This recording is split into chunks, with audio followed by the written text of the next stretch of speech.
university. It's one of his favorite universities to recruit for. But he was looking for some like unique selling points that maybe that you could speak to that will go in his social channels. Well, I personally represent the Doctor of Pharmacy program, so I'm probably not the best person to speak about this. I did speak to some of the students about, the differences between going through the graduate pathways to be a master's student or a PhD student, and then probably embarking on their later journey into like the pharmaceutical companies and the pharmacy industry.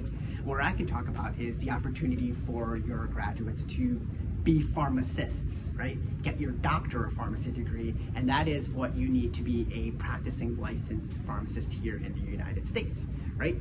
And that in itself is an awesome, rewarding career. I myself am a pharmacist here. I graduated here back in 2004, but the Doctor of Pharmacy degree is a 4-year degree, right?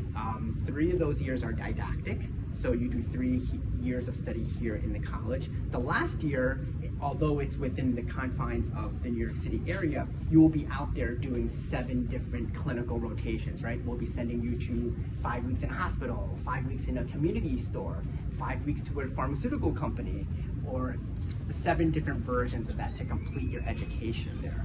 And that's what's gonna get you to be, what I think is the difference is, one is more patient-based, and one is non-patient based, right? If you're gonna get your master's and your PhD, you're more likely gonna go through that research route, development route, whereas your Doctor of Pharmacies are more your clinicians, right? They are your pharmacists at the community pharmacy dispensing medications, dealing with patients.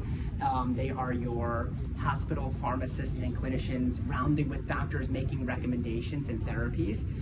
In some cases, they are also, if you go to a clinic, you may be monitored by a pharmacist and they're helping you with your drugs and regimen. So for your graduates here, it's really about, if you're interested in pharmacy, really just being able to decide which pathway is more for you, right? Patient care or research and development. And then, from there, we'd be able to help you sort of design a pathway into each of those and go over those requirements, because they are a little bit different, right?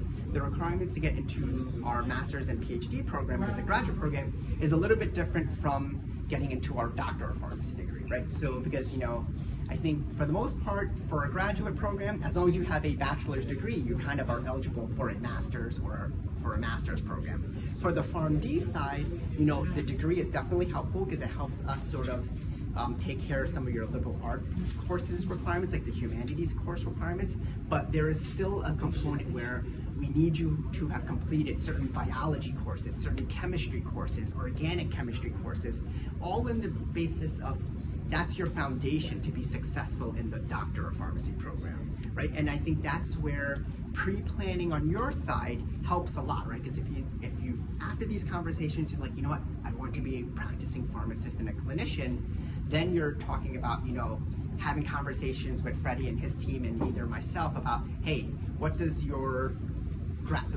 current degree look like, what classes you took, and what courses you may be missing, so that we can help give you a great plan to complete those so you'll be eligible for that program.